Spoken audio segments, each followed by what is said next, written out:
بسم الله الرحمن الرحيم. هل أتاك حديث الغاشية؟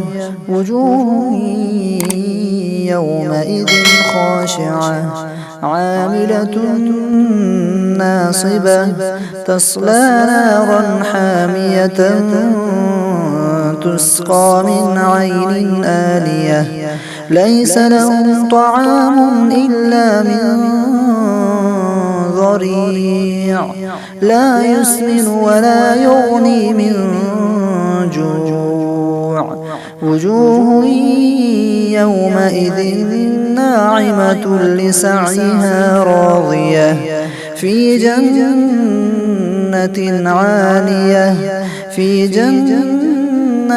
عالية لا تسمع فيها لاغية فيها عين جارية فيها سرر مرفوعة وأكواب موضوعة ونمارق مسفوفة وزرابي مبثوثة أفلا ينظرون إلى الإبل كيف خلقت وإلى السماء كيف رفعت وإلى الجبال كيف نصبت وإلى الأرض كيف سطحت فذكر إنما أنت مذكر لست عليهم بمسيطر إلا من تولى وكفر فيعذبه الله العذاب الأكبر